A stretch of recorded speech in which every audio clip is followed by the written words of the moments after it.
Salut à tous, c'est Florian d'IT Connect. Aujourd'hui, je vais vous parler de VPN et plus précisément de WireGuard. Donc, c'est une solution VPN relativement récente et moderne et qui est beaucoup plus légère et rapide que les autres solutions que l'on connaît comme OpenVPN ou IPsec.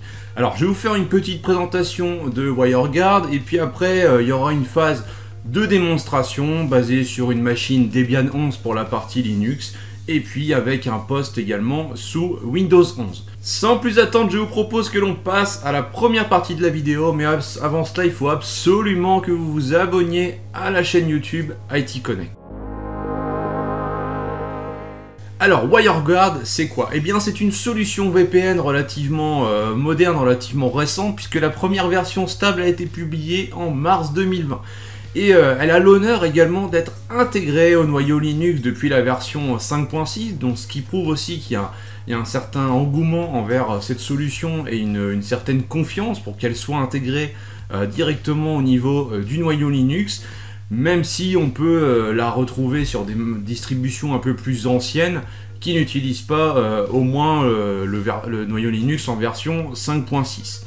Alors comment ça fonctionne? Eh bien ça fonctionne l'authentification avec un échange de clés, donc clés publiques, clés privées, qui sont gérées donc de chaque côté. Il y a un échange de clés qui est effectué entre les deux autres pour l'authentification.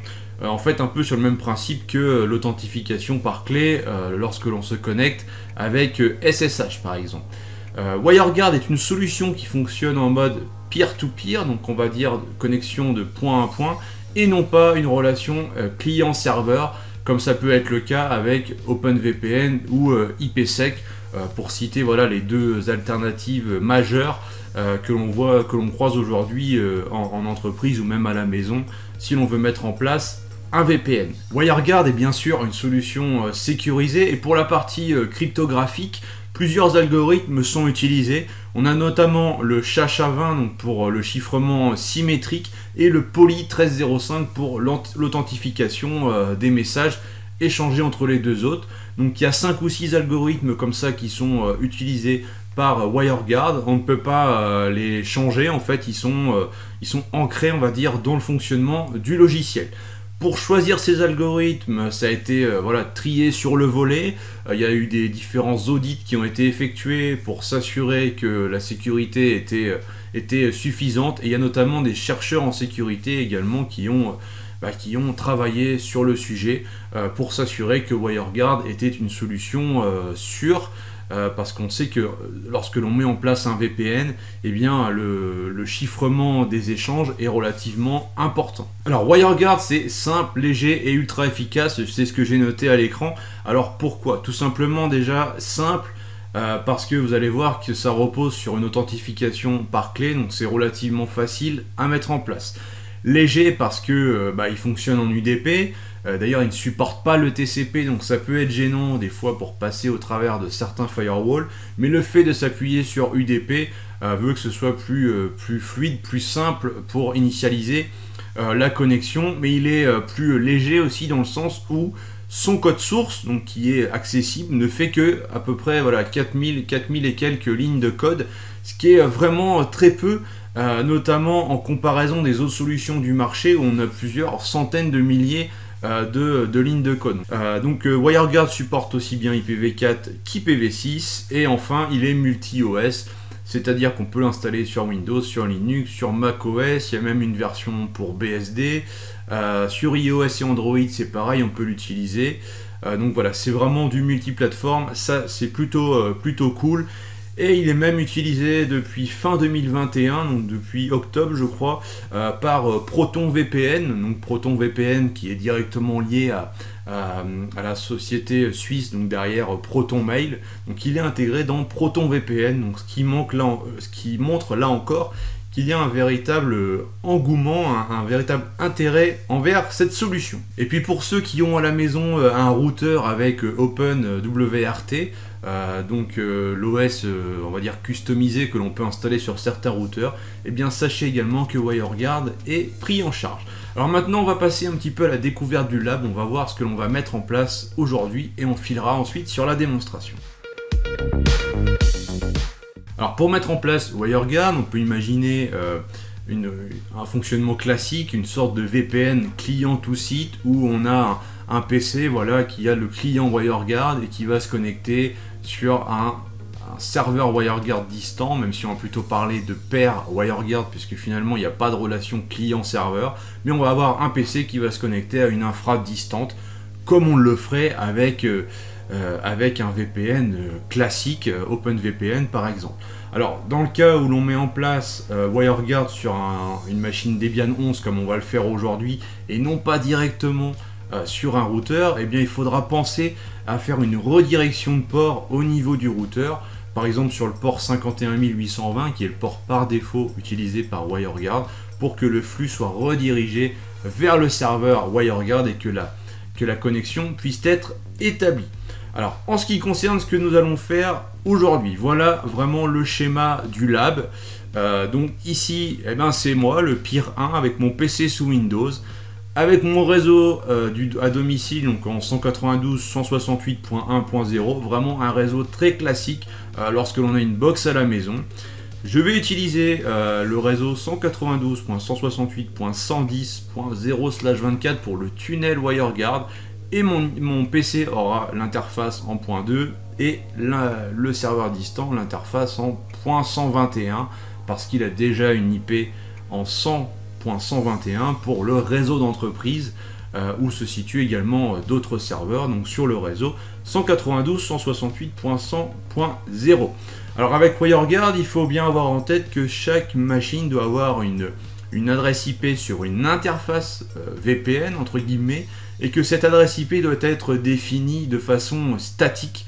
Il n'y a pas d'attribution automatique d'adresse IP comme sur un VPN, OpenVPN par exemple. Donc c'est un petit inconvénient, mais ça fait partie du fonctionnement de WireGuard. Alors pour la démonstration, eh bien, on va commencer par configurer un petit peu l'hôte Debian. Après on viendra sur la machine Windows et on devra retourner sur le Debian pour finaliser la configuration, notamment pour déclarer l'hôte distant. Et puis après on fera quelques tests pour vérifier que tout fonctionne. Alors si vous êtes prêts, maintenant il ne nous reste plus qu'à passer à la démo. Pour démarrer avec la mise en place de WireGuard sur la machine Debian 11, eh bien, il faut tout d'abord mettre à jour le cache des paquets. Ensuite, on va tout simplement faire un sudo apt-get install WireGuard, tout simplement, pour installer le paquet nécessaire. Donc moi, je l'ai déjà installé et il n'a pas besoin de le mettre à jour, donc c'est parfait. Ensuite, ce qu'il faut qu'on fasse, c'est générer du coup une paire de clés privées publiques que l'on va utiliser par la suite au niveau de cette machine pour l'authentification avec l'hôte distant. Donc ça se fait avec la commande wg genkey et wg pubkey. Donc là on va générer deux fichiers, wg-private.key et le wg-public.key dans le dossier etc WireGuard. Donc là on a la clé publique qui est affichée à l'écran et il va falloir que l'on récupère le contenu de la clé privée pour l'indiquer dans le fichier de configuration que l'on va créer juste après. Alors on fait tout simplement un cat wg-private.key et là on a la valeur de la clé privée de mon hôte. Donc ça forcément c'est une valeur vraiment qu'il faut garder confidentielle et ne pas communiquer à n'importe qui. C'est seulement la clé publique que l'on communique à l'hôte distant qui doit se connecter. Alors cette clé privée, on va copier sa valeur dans un fichier que l'on va créer tout de suite dans etc WireGuard. Donc là j'utilise Nano en tant qu'éditeur et on va l'appeler wg0.conf. Comme ça va permettre de créer en fait une interface WireGuard qui s'appellera wg0, un peu sur le même principe que l'on fait souvent ETH0 par exemple. Donc là on va créer un bloc qui va s'appeler interface pour déclarer l'interface WireGuard. Donc on va ensuite ajouter différentes propriétés. Tout d'abord la propriété adresse et là on va mettre l'adresse IP de l'interface WireGuard. Donc moi je vous rappelle que c'est cette adresse IP là. Une fois que c'est fait, on passe à la ligne, on fait un save config égale true pour activer cette option qui va nous permettre en quelque sorte de verrouiller le fichier de config. C'est-à-dire que quand on va quand on va activer l'interface WireGuard, eh bien, on ne pourra plus modifier ce fichier-là, puisque quand on va arrêter l'interface, ça va venir écraser avec les éventuelles valeurs que l'on aurait pu injecter en live. Donc pour modifier ce fichier-là, il faudra arrêter l'interface, modifier le fichier et relancer l'interface. Donc ça, c'est lié à cette petite option. Le port d'écoute, donc listen port égale, donc là moi je vais prendre le port par défaut 51.820, mais je vous autorise bien sûr à utiliser autre chose. Et enfin on va faire un private key égale, et là on va venir coller la valeur de la clé privée que l'on avait récupérée juste avant. Une fois que c'est fait, eh ben, on sauvegarde ce fichier et on va venir faire une autre commande, c'est sudo wg-quick up pour monter et le nom de l'interface wg0. Donc là il nous dit qu'il a bien monté l'interface. D'ailleurs si je fais un IPA sur ma machine, je peux voir ici que j'ai une nouvelle interface réseau point to point avec l'adresse IP 192.168.110.121. Je pourrais faire aussi un sudo wg, donc show wg0, et là il me met vraiment l'état de l'interface, mais en allant checker directement auprès de WireGuard. Alors, si l'on veut que l'interface WireGuard démarre automatiquement lorsque l'on va redémarrer la machine Debian, il faut donc activer son démarrage de cette façon, wg-quick et le nom de l'interface .service. Comme ça, voilà, ça va démarrer automatiquement à chaque fois que je vais redémarrer ma machine Debian 11. Maintenant que l'on a configuré WireGuard sur cette hôte, il faut que l'on aille un petit peu plus loin dans la configuration de la machine Debian 11, dans le sens où il faut qu'elle joue le rôle de routeur, puisqu'elle doit permettre à ma machine Windows, donc, qui est à distance, d'accéder aux autres machines du LAN, notamment les serveurs qui sont connectés sur ce même LAN. Donc pour cela, il faut qu'on active différentes fonctions dans Debian, pour notamment que le système soit capable de faire du routage. Donc on va modifier le fichier sysctl.conf, et tout à la fin, on va venir ajouter cette option IP forward à 1 pour activer l'IP forward donc sur la distribution Debian. Ensuite, il va falloir que l'on active l'IP masquerade. En gros, c'est un peu comme le NAT, mais au niveau de la machine Debian, pour permettre au paquet de transiter correctement entre mon PC Windows et le LAN distant. Donc ça, c'est pareil, c'est indispensable si vous voulez permettre l'accès comme ça à une infra distante.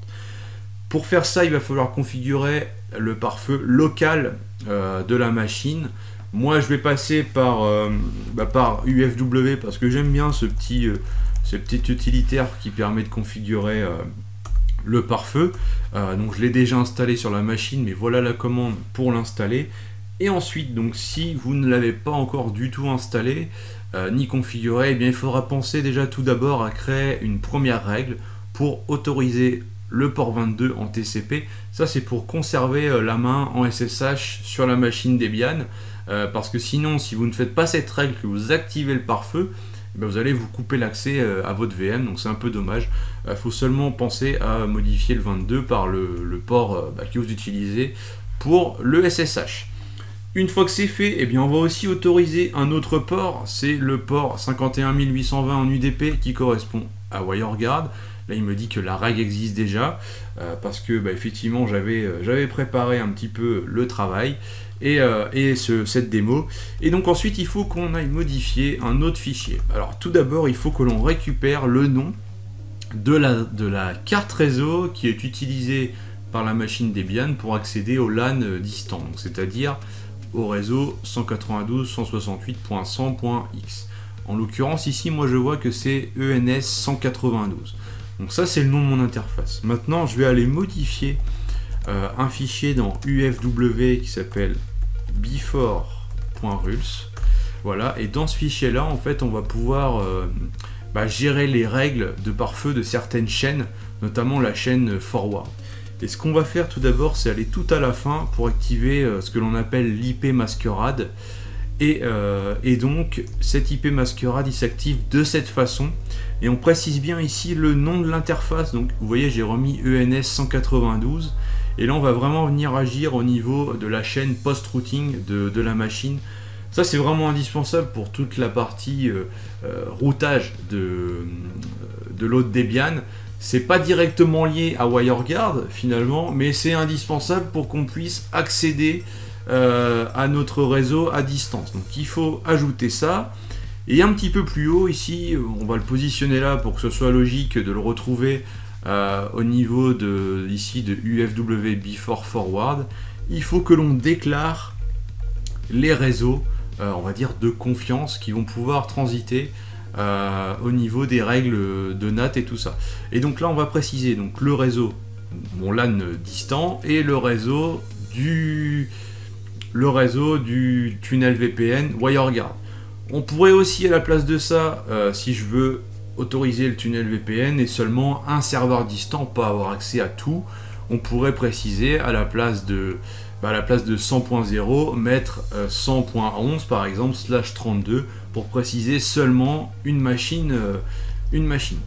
Donc une fois que c'est fait, eh bien, on sauvegarde, voilà, on peut fermer le fichier. Maintenant, il va nous rester à activer le pare-feu tout d'abord, donc à sudo ufw enable, voilà. Donc là, il me demande si je veux recharger la config, donc je fais oui. Et ensuite, je vais faire un sudo system control restart ufw pour vraiment recharger, être sûr que la conf est bien activée et bien démarrée. Donc une fois que ça c'est fait, on va dire que pour l'instant, la machine Debian, elle est quasiment configurée, elle est à 90%. Il faut seulement que l'on aille sur la machine Windows 11, que l'on installe WireGuard, que l'on configure WireGuard, que l'on récupère la clé publique, que l'on vienne l'ajouter sur la machine Debian pour qu'il y ait une approbation mutuelle en fait dans les deux sens au niveau des deux machines. Donc ça c'est hyper important. Donc on va passer maintenant à la configuration de la machine Windows. Sur le site officiel de WireGuard, on peut télécharger l'installeur ou même un MSI pour Windows, sachant qu'après il y a juste à l'exécuter et ça s'installe tout seul, il n'y a vraiment rien à faire. Donc ça c'est vraiment hyper simple. Ensuite, on a une fenêtre comme celle-ci donc qui va apparaître à l'écran. Et donc au sein de cette fenêtre, on va venir créer un tunnel. Donc on va cliquer ici sur la petite flèche, ajouter un tunnel vide. Quand on va faire ça, en fait, il va automatiquement générer une paire de clés privées-publiques. Ici, on a la valeur de la clé publique et ici, on a l'interface qui est déclarée avec la clé privée. Donc, il va falloir nous, tout à l'heure, qu'on récupère la valeur clé publique ici et qu'on aille la déclarer sur le serveur Debian pour déclarer finalement ce nouveau point de connexion. Alors, ce qu'on va commencer par faire, c'est déclarer l'adresse de cette interface. Donc, on met adresse égale, et là, je vais lui mettre 192.168.110.2/24 pour correspondre au schéma que j'avais imaginé initialement. Ensuite, il faut que l'on déclare le point de connexion distant, donc c'est-à-dire la machine Debian. Donc, pour ça, on va créer un nouveau bloc qui s'appelle peer. Et à l'intérieur, on va indiquer plusieurs propriétés. Tout d'abord, public key égale. Et là, on va aller récupérer sur l'autre Debian la valeur de la clé publique. Donc ça va être dans ce dossier-là. Et on va prendre ici, cette fois-ci, le WG. On va récupérer la valeur voilà, qui est ici, comme ceci. Et on va venir la positionner donc dans WireGuard. Donc, je colle cette valeur ici. Ensuite, on va ajouter une directive supplémentaire, donc c'est celle-ci. Là, ça permet de déclarer en gros les adresses IP ou les réseaux pour lesquels il est nécessaire de passer par le tunnel WireGuard. Donc là, ce que je vais faire, c'est 192.168.100.0/24 puisque c'est mon LAN, mon LAN distant où il y a mes serveurs auquel j'ai bien envie d'accéder, et on va mettre également le 110.0 puisque c'est mon tunnel VPN. Donc ma machine Windows sait que quand elle veut atteindre ces deux réseaux là, elle doit passer par le tunnel. Si on veut que tout le flux passe par le tunnel WireGuard, il faut ici mettre 4 x 0/0 pour vraiment que tout passe dedans. Ensuite là on va faire endpoint. Et on va devoir préciser l'adresse IP distante du Debian. Donc là on va mettre l'adresse IP publique en fait, et ensuite grâce à la redirection de port ça parviendra jusqu'à l'hôte Debian. Donc on met l'adresse IP ou le nom de domaine et on met le numéro de port, donc 51 820 ici. Il faut qu'on mette un nom, donc on va mettre voilà VPN tout simplement. On clique sur enregistrer, mais avant cela on va copier la clé publique qui est ici et on valide. Donc là j'ai bien ma configuration, enfin mon tunnel qui est déclaré ici. Maintenant ce qu'il va falloir faire, eh bien, c'est retourner sur la machine Debian pour déclarer le pair, donc le point de connexion, comme on a fait en fait sur la machine Windows. Donc je vais retourner ici, sauf que cette fois-ci, eh bien, ce que je vais faire, c'est stopper l'interface déjà WG0 pour pouvoir la modifier. Voilà. Ensuite, je vais modifier donc le fichier de configuration de tout à l'heure, wg0.conf. Et là, c'est un peu pareil. Je vais ajouter un bloc qui s'appelle peer, comme ceci. Je vais à l'intérieur de ce bloc créer une valeur qui s'appelle public key égale. Et là, je mets la valeur que j'ai récupérée sur mon hôte Windows. Là, de la même façon, on lui dit en gros quand est-ce qu'il doit utiliser ce tunnel-là. En l'occurrence, lui, c'est seulement pour communiquer avec ma machine, ma machine Windows. Donc, je mets un 110.2/32 parce que le Debian, lui, il doit communiquer dans ce tunnel que pour échanger avec ma machine Windows 11 et seulement avec elle. Une fois que c'est fait, eh bien, on sauvegarde, on ferme et là, on va relancer l'interface. Voilà, avec un up, on relance l'interface. Et bien avant de tester, il nous reste une dernière chose à faire, c'est modifier les droits sur le dossier WireGuard et tous les fichiers de conf qui sont derrière, notamment les fichiers de clés, pour qu'il n'y ait que l'utilisateur root qui soit en mesure d'aller les lire, d'aller éventuellement les modifier. Et bien une fois que c'est fait, il ne reste plus qu'à tester notre tunnel VPN WireGuard. Pour tester le tunnel, eh bien c'est tout simple, on prend le client WireGuard au niveau de la machine Windows et on clique sur activer. Donc une fois que c'est activé comme ça ne veut pas forcément dire que ça marche. J'ai déjà vu des cas où ça marchait pas. Dans ce cas-là, il faut aller dans l'onglet journal ici, voir un petit peu les logs. Maintenant, ce qu'on peut faire, c'est essayer de pinguer, de communiquer au travers du réseau VPN WireGuard. Moi, ce que je vais faire avant, c'est déconnecter mon OpenVPN, puisque j'avais un OpenVPN qui me permettait d'accéder à l'infradistante et notamment à la machine Debian que j'ai administrée ici. Donc là on voit que j'ai perdu la connexion. J'ai mon tunnel WireGuard qui est monté et donc je vais tout simplement prendre la console PowerShell.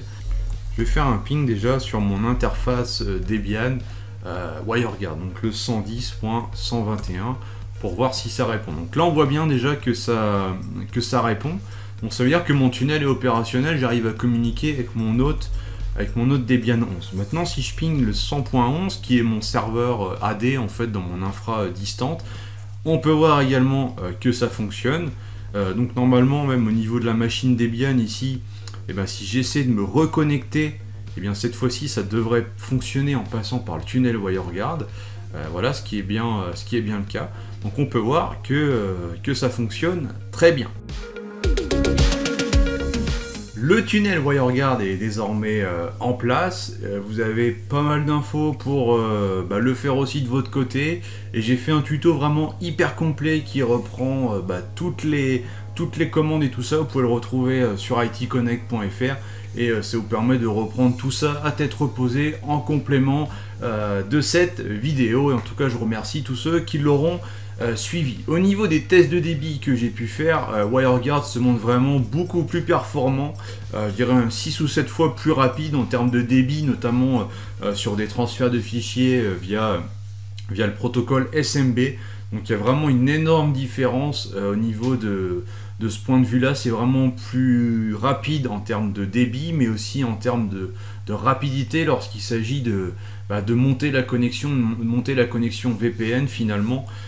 Donc il y a tout ça qui est vraiment appréciable et qui montre bien que WireGuard, eh bien, c'est plus léger, plus efficace, comme je le disais en introduction. Si cette vidéo vous a plu, n'hésitez pas à laisser un petit commentaire, à la partager et à la liker. Et puis on se retrouve rapidement pour la suite. Ciao!